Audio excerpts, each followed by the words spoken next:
Hello, and welcome to another episode of the IBMS podcast. I'm Rob Dabrowski, the editor of the Biomedical Scientist magazine, and in this installment, I'm joined by consultant biomedical scientist Leonie Wheeldon.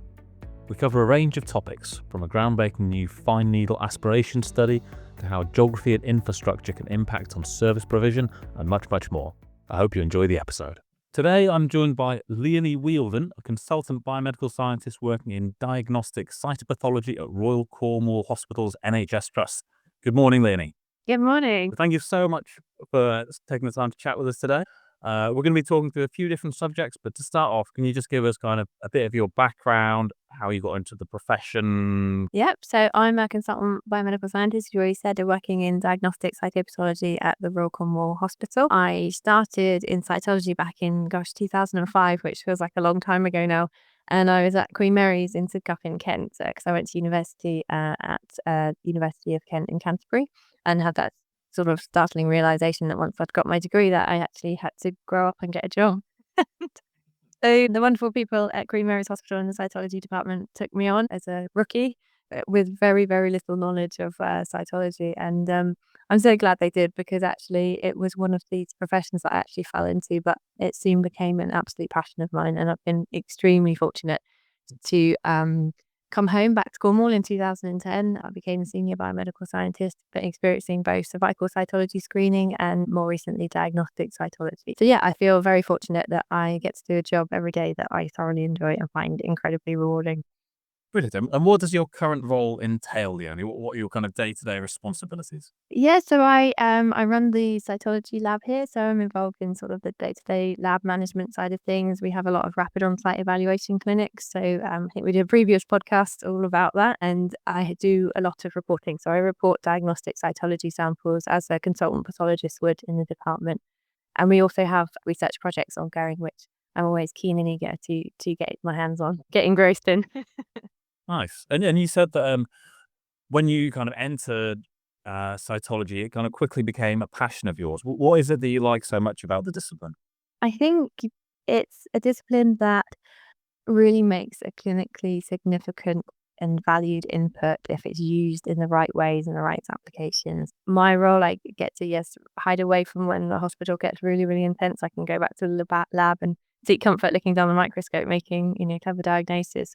But equally, you still get that patient contact with rapid on-site evaluation clinics. So you can see the everyday lives and the everyday things that people go through, having their samples, having their cancer diagnosis.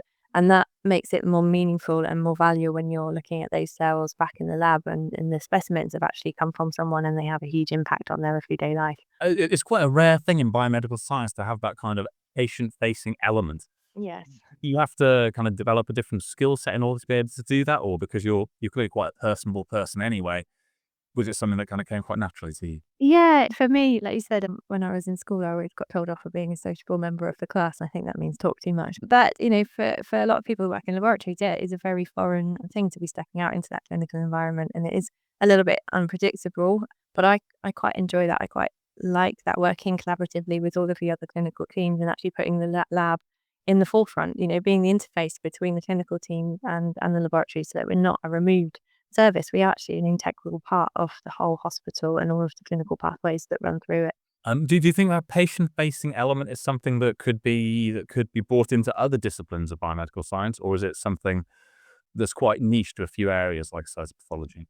I think definitely. I think even if it's not patient facing, I think we have a responsibility and a role to be engaging with the clinical teams collaboratively about, the requirements of different specimens, and how to improve services as a whole, rather than being in individual silos, because that's not how the NHS health system works. It's not an individual silo. We need to be part of this bigger process.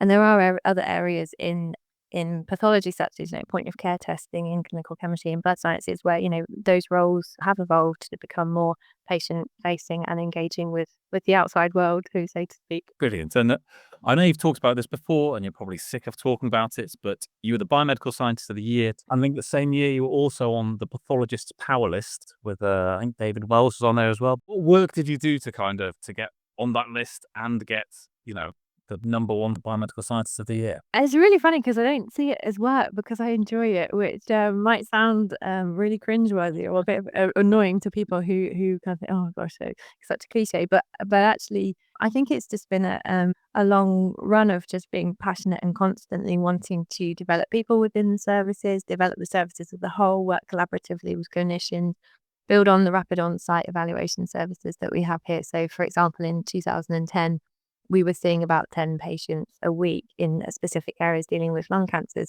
And now we see over 500 patients a year in lung cancers, pancreatic, head and neck specialities. It's a very comprehensive service. And off the back of that, you network with clinical teams, but also you network with other people in the IBMS. And so that led to the development of the ROSE qualification, the IBMS ROSE qualification. We also have the National ROSE training program now. We have, through my role on the British Association for Cytopathology, I'm an exec on there, the lead for the social media and the communication side of that.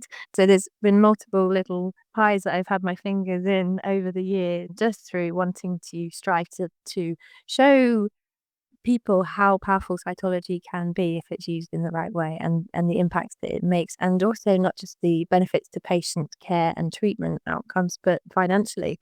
If you can have someone in the clinic to assess a sample there and then, not only does the patient only have to come for one procedure, but it means the trust only has to provide one appointment slot and only use one set of consumables, and you're only having one sample that you need to process. So it's showing how powerful or small we are, but how powerful we can be. So how did the expansion of the service come about? Did you have to go to your bosses and say, look, this is better for the patient because we're using less resources, this will save us money and time? What kind of argument did you have to put forward, if you had to put forward an argument at all? Yeah, I'm pretty persistent. So there were multiple conversations and arguments is probably a strong word, but there were multiple case studies. But the way I like to do it is probably a little bit sneaky, but also it seemed like a good idea at the time. Is we'll just trial it. We'll do it as a pilot for free and see if people see it's a valuable tool. And then as soon as they realized how valuable it was, clinicians were not prepared to lose it. And then that leads on to providing a formal business case and then going through all of the right trust approval processes to then ensure that it's a robust and financially viable service as well, because it's not just me. I have a whole team now of people who have trained to provide those services constantly. Every week we have 8 clinics a week. Was it challenging and hard work to go through all that, or is that an element of the job you enjoy as well? I do. I can't say business cases are my favorite part of the job. That's probably where the work element does come in. But actually, it was more about having the eye on the prize, and the end goal was actually, no, this is going to work. And because I found it very rewarding of the buy-in clinically, and they could see, they were sharing that same goal. You put up with doing the business cases and the formalities that you have to go through because our eyes are on the prize basically to make that a comprehensive service. Is there much take up around the rest of the country for the service? Is it something that's kind of gradually coming in, or? It's a good question. I mean, rapid on-site evaluation isn't necessarily a new thing, but it is very limited in how it's been adopted across the country. So it's kind of been around since the 1990s, and there are different areas that do more rapid on-site evaluation than others. When the BAC and the RTPAS put out a survey back in 2019, it looked like it was about 35% of labs in the country were actually providing rapid on-site evaluation. And most of those, it was in head and neck lumps, so people presenting with head and neck and thyroid lesions. I'm really keen to send out another survey actually just to see what the lay of the land is, because there's been so much of a push with, particularly with my colleague Dr. Leonie Maddox and myself, doing podcasts, doing qualifications, doing training sessions, and the hope that actually we can have it as a more evenly and accessible to patients across the country. Brilliant. That leads me nicely into you're one of the few people to have the IBMS Advanced Specialist Diploma in Diagnostic Cytopathology, or at least you were when that was written. Yeah. Is that still the case? Is that a qualification getting much pickup, do you know? And how and why did you decide to do it, and what kind of value has that brought to your work?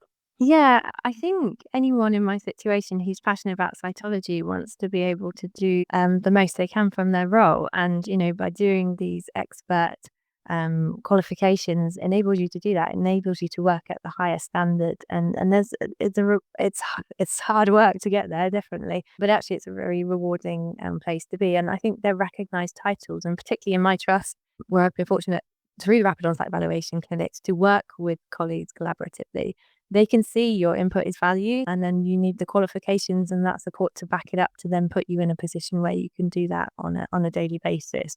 And the pool of people who have the ASD now in diagnostic cytopathology is growing, and it's really nice to see. And actually what's come about of that is actually now there's a network of people that are qualified that we regularly communicate and say, how are you getting on? How are you advancing in your role? How is your job role shaped into reality? Are you getting the support that you need? And it's become really a really nice community. Is it quite exciting to be in a role where the work you're doing is you're kind of going into the unknown a little bit to some extent? And as you say, there's this group of people who've now got the qualification. You're all kind of checking how each other are doing. Is that kind of that element quite an exciting thing where you're going out into the unknown, doing something that hasn't been done before that could have a massive impact on things? It's exciting, slightly daunting at the same time. I think when you're first in a role, I mean, I've been in my role over 2 years now, and that first day when you hit that first authorization button on that first case, it's a terrifying moment that I think sweat came off my head. But you evolve into it, and you have to have those parameters and those self limitations of safe practice. That's the whole point as to why we're here. It's not about being right; it's about doing the right thing and getting the right outcomes for people. And so once you try and take the ego away from it and try and think of it as, trying to do the best and safest job as possible. Because, I'm not naive to think that, biomedical scientists in advanced roles could come under scrutiny if persistent errors or serious errors were made. And you've always got to keep that in the back of your mind. And so I try not to say I'm not ever going to make mistakes or make mistakes, but I try to limit and lower the risks of making the mistakes by collaborating with colleagues and speaking to my other colleagues in the department if I'm not sure on a case. And it's okay to say I don't know sometimes and go away and find out. And so that's the kind of practice that I aim to hold true to. That's brilliant. Did you find it a very high pressure role in that if I make a small mistake in the magazine, a typo, then everyone goes, "Oh, there's a typo," and that's about it. And then another magazine comes out and people forget about it. But like you were saying, there's such a weight on your shoulders. Do you find it a kind of a very pressured, high pressure job? I think you can if you focus on that outcome, but what we have to remember is actually getting along that route of all of those qualifications, all the years of experience. Those qualifications are put in place to make sure you're of a suitable and safe standard to be enabling you to do that job. So you have to kind of sit back on those exams and go, actually, I am capable, but as I previously mentioned, within the remit of safe practice and being aware of your limitation. With the services you offer, because Cornwall's kind of geographically quite unique, quite spread out. Famously, I think this is still the case, no motorways in Cornwall. Is that still? No motorways, just the A30. So geographically, does that kind of impact the service you offer? Because everyone's quite disparate, and you're saying about how people that have to come in once, and I don't know if there are any kind of remote places where they can go and get samples and things, or geographically, how does Cornwall influence the services that you offer? Geographically, it has its benefits and its drawbacks. So, in terms of patients and accessibility, we have one main hospital that's based in Truro, and we have a wide area. People can travel up to 30 to 40 miles just to get to that one hospital. Our next hospital is 70 miles away. So, we don't have any large hospitals near us. So, one of the ways of getting over that is we developed telecytology, so remote roads where we now have clinics in areas such as Bodmin's, 20, 30 miles away from our hospital, where patients can go, they can have their samples, and I can see the images on the microscope in real time, driven by someone at that site, so that it's not as resource dependent on the laboratories. I can stay here, get called up when the patient's there, look at the specimen, say there's enough, and then they go on their way. So that is something we set up about two years ago now, and one of the first places in the UK to do a telecytology rapid on-site evaluation service. And we have that clinic running from Redruth and Bodmin every Tuesday morning, and it's patients like it because they don't have to travel long distances to get to the main trust. Those hospitals are often small community hospitals, so they're a lot quieter, and you get free parking, which is always a win. And in terms of from the lab, it means I'm not having to travel cover the county, traveling to different clinics to see patients. So the resource burden on cytology, is significantly improved. What it does mean is that sometimes it's difficult for people to relocate to Cornwall, being quite isolated geographically, and it's not a cheap place to live. It's quite an expensive place to live. So to get new people in and to develop within our department, it can be quite challenging. And so quite often we've had to grow our own. And that has meant training people in histology and other disciplines to have cytology skills to be able to perform rapid on-site evaluations, about multi-skilling and cross-skilling to provide a robust workforce. It's a phrase I'm hearing a lot more at the moment, that kind of grow your own. Quite a major trend because of kind of staffing difficulties across biomedical science. Yeah, I'm blaming the geographical location of Cornwall, but I think you're absolutely right. I think it's seen across multiple places across the country. One of the reasons we're chatting to you today is the thyroid diagnostic study. I'm not sure if that's the official name, but Yeah, so the thyroid print study, it's an exciting study, and I'm super, super excited to share it with you. yes. So talk us through that, because I just saw a quick article in the newspaper about it with you and a picture of you and a couple of your colleagues. But tell us all about the study, how it started and what it is. Yeah, so we have a history of collaborative work with a company called Biocartis, who have a molecular platform that tests for certain mutations in different cancers, such as melanoma, lung cancers, and colorectal cancers as well. And we've had this equipment since about 2014. And they have been working with a guy called Hernan in Chile, who were looking at thyroid cases. And the reason being is that cytology as fine needle aspiration, so that's where you have a small needle sample, it's taken from the thyroid, is the first line of investigation for thyroid nodules. And people can present with a thyroid nodule from their GP because they felt a lump in their neck. But more often we're seeing people that are having clinical imaging, so CT scans for something completely different, something that's going on in their lung or the pancreas, and they find a nodule in the thyroid. And then we're then obligated to say, is this something significant clinically? Is it a cancer or is it benign? So they will be referred to us to have an ultrasound guided by needle aspiration, so a small needle test, and we will take some cells from the thyroid. We're very good at saying yes when it's really benign. It's an obviously benign nodule, because actually 60% of the entire population will have a benign nodule in their thyroid and just not know about it.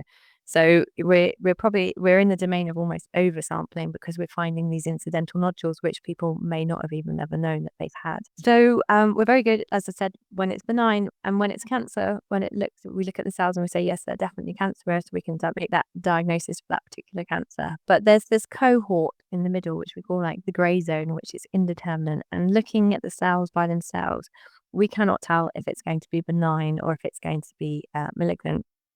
And unfortunately, the current pathway for these, if we call them, they're called the Thy3 categories, the indeterminate categories.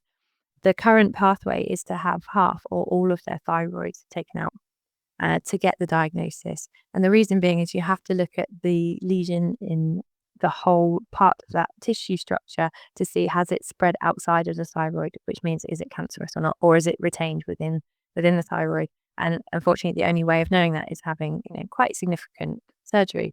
And it also means then that the patients have to have medical interventions for the rest of their life. And also the initial surgery is not without significant risk. These clever guys in Chile were looking at the molecular profile of these indeterminate thyroid lesions and thought, actually, it's not acceptable that the only way we can diagnose these lesions properly is by taking the entire thyroid out. So they screened about 20,000 plus genes and identified that there were 10 genes involved with malignant processes within the thyroid. And they worked with the company Biocartis, who I was talking about. We have their equipment called the Attila, to compact it into a small cartridge, which is smaller than I was going to say CD player, but that's pretty old school, isn't it?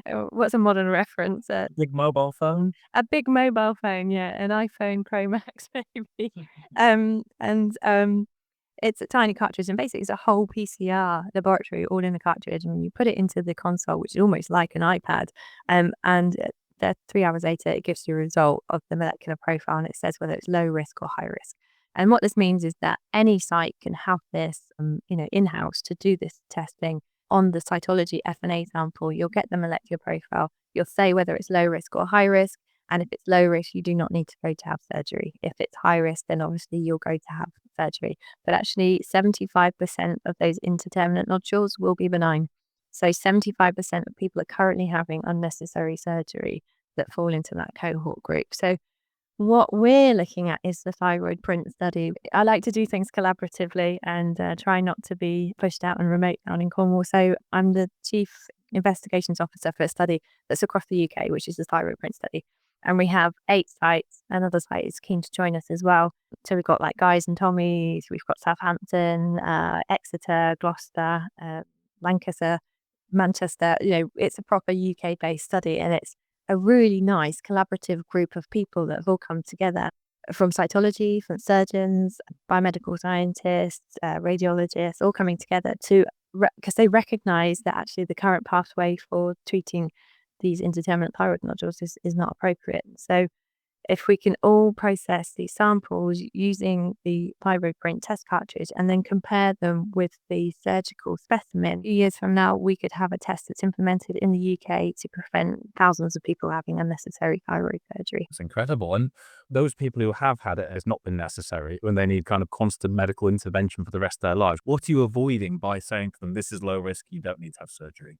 So you need your thyroid is a complex organ. It's responsible for your metabolism, your heart rate, controlling lots of everyday things that, we probably don't give it enough attention that we need. Is you only know about your thyroid when it's causing it an issue.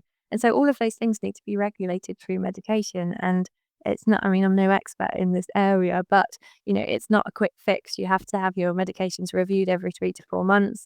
And it's an ongoing battle with either feeling hot or feeling too cold, or your heart rate's too high or metabolism's too high. And, that is an impact on everyday life. That's once you've got over the risks of an initial surgery. How long is the trial going on for? We are aiming to close the trial in August, but it depends on how many cases we get. So we need to get a minimum of 150. We're currently at 15 cases, but because not all of the sites are live yet, once all of the sites go live, I imagine the numbers will clock up pretty quickly. But 150 is the minimum to give us a really good idea as to whether the study is going to be effective enough. The initial studies using not necessarily the technology, but the screening for the 10 genes have shown that the negative predictive value, so the likelihood that the nodule is going to be benign, is 97%, which is actually really, really high. And this is something that we're keen to focus on looking at in the study to make sure that our negative predictive values are that high so that it is a safe test for people to have in the future. And what happens once you've closed the study, you've got all your evidence, what do you do then? Do you write some papers? Do you approach the NHS? How does that work? Yep. So we will be looking with the company and obviously the developers in Chile and Biocartis, a Belgian-based company, to get NICE approval for the test. And then it would be a case of going to the regulatory authorities in the NHS to say that actually this is the new, improved and appropriate pathway for people. Whether that becomes a local decision or a national decision, that needs to be worked through with regards to funding it. But currently, if you wanted to have a test that profiled your thyroid, you could pay for it, and it's £5,500. You have to send it to one of the 3 centres in America. So it takes a long time, and the NHS doesn't pay for that.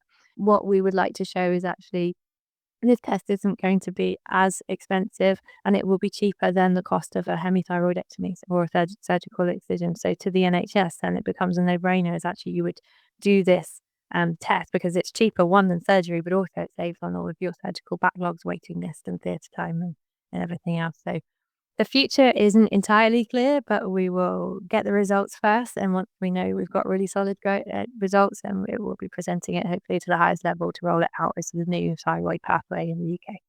And it sounds like a no-brainer. If the results are solid, it saves the NHS money, it reduces a kind of waiting list and backlog, and it's better for people. What reasons could there be for not implementing it? Is it just complex and the NHS is a slow-moving machine? And Yeah, it could be. It could be. I think what we have to focus on first is getting really solid data and getting really good results. And one of the reasons why I wanted it to be collaborative and a multi-site study is that we wanted to show that the results were reproducible at multiple sites and multiple centres, because people have slightly different protocols. And we wanted to show that actually this test was robust enough to still work with those variations and also different populations as well. So for me, the main focus right now is just making sure that everything is watertight and the data that we're getting is good data that is, going to lead safe practice going forward. What's the data like from the cases so far, or is it too small a sample to kind of extrapolate anything from them? It's a small sample at the moment, but we have had some surgical excisions that have come out because there's obviously a delay, isn't there, from having your sample to then when they get booked into surgery to have the surgery and then the histology be reported. But all 3 cases that have had surgical excision that we've had have all matched the original low thyroid print study. So, so far it's correlate. Yeah. It's promising. And you're a positive person. If we look at the best case scenario, kind of what rough date could we be? This is now national policy. This is the new route. If I'm being extremely optimistic, I would like to say 18 months. If I'm being realistic, it may be a little bit longer. And if I'm having a really pessimistic day, maybe 4 years. But so I'd say, I would hope that it would be making an impression, hopefully within 12 to 18 months from now. In terms of being a national pathway, probably a little bit longer because there's so many bodies and everything that it needs to be ratified by first. And which would you say you are in general? Because you come across incredibly positive. Hopefully somewhere between optimistic and realist. I guess you need the realism in your job, don't you? Otherwise, Yeah. you'll feel like you're banging your head against a brick wall because there's so many hurdles that you've got to overcome. Yes, yeah, and but I'm quite persistent. If you ever met me, you can know sometimes it's probably annoying persistent. And what will you do after the study close? I'm guessing that won't be the end of the story for you. There'll be lots more. So we're really fortunate in our trust. We've got a lot of clinical engagement, clinical support. So there's always a study. We're looking at the moment currently improving the RNA. So for RNA studies in lung cancers, how to improve those with fixatives to improve the patient experience for cytology samples. So there will always be something that comes up. So yeah, I don't think I'm going to run out of work. And for any people who are listening who are maybe just starting their careers, what advice would you give them to be able to kind of have an impact and also work across the number of areas and work collaboratively in the same way that you have done, which is obviously an incredible way of getting good outcomes? Yeah, just make sure you're not working in isolation, even within your labs. Sometimes it can be quite isolating work, but actually you are part of a team. And then your lab team is part of an even bigger team, which is part of your hospital trust and all the clinicians that you're all working with the sole goal of that patient's outcomes and well-being at the same time, at that time. And engage with that, run with that, and talk to people, get outside of the laboratories and, go and see different clinics, get engaged and actually really find out and seek to understand what your role, how your role impacts on the bigger picture, and get involved in speaking to other people at different hospitals, go to other laboratories, see different practice, adopt that into your practice and, try and do the best that you can on a daily basis within the confines that your service allows you to. That seems to be another kind of quite big theme over recent years of kind of the breaking down of silos and getting rid of the walls of the laboratory. And do you think that's something that's going to change a lot moving forward and we're going to be a more kind of interactive profession, I suppose? I think if the system allows it, then yes. I think it just makes sense. It just leads to better healthcare. And, I'm a big believer in working as part of a team, and all of the cogs have to be working together to have an effective outcome, don't they? So everyone needs to play their part. And I'm not naive, there are constraints, both financially in the NHS and, in location wise and, sometimes personality wise. But I think if you are persistent and it coming from the right place, those things will eventually come into fruition. And post-COVID, and we're talking now over a video call. You've started doing a lot of the kind of the tele stuff at your trust. Has that been quite a liberating thing, the kind of the post-COVID embracing of these kind of digital online meetings? I think that was probably one of the best things that came out of COVID was actually the IT infrastructures, networks, and resources had to be so improved so quickly to allow for things like working from home and making sure that your Wi-Fi was robust and it wasn't going to drop out and all those things. That has enabled the telecytology, rapid on-site evaluation. It's enabled networking easier with other trusts. You don't have to travel miles for meetings. I can have a conversation with colleagues in London or West Herts, just go, are you free? We could do this podcast as we are now. All of these things about learning, engaging, educating, networking have been a massive improvement of the infrastructures, IT infrastructures since COVID. And I honestly don't think we would be in the same situation as we are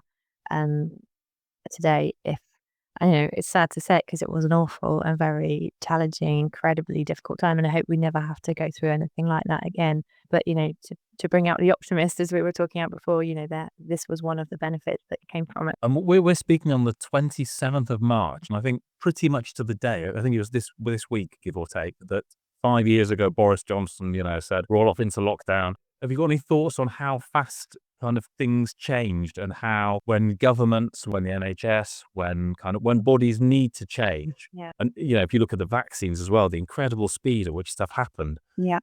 Any thoughts on how pressures, whether that's kind of time or constraints, can actually force people into doing things that they wouldn't otherwise be able to do?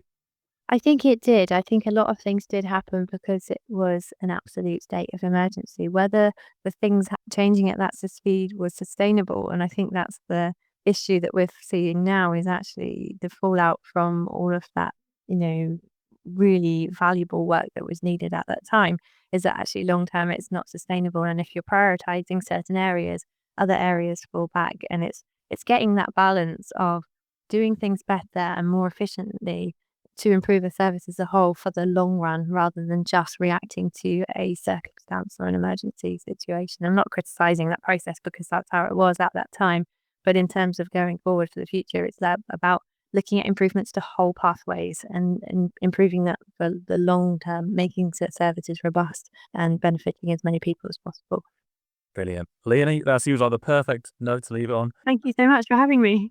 That's a pleasure. It sounds like a fascinating and really valuable study. So do come back to us with any updates, and we'll run them in the Biomedical Science magazine. Yeah, I will do. Thank you. Take care. Bye-bye. Thanks to Leonie for taking part in this episode, and thank you so much for listening. I hope you enjoyed the podcast, and remember that this episode can be used as reflective learning for your CPD. Please do keep an eye on IBMS social media feeds and the website for future episodes, and thanks again for listening.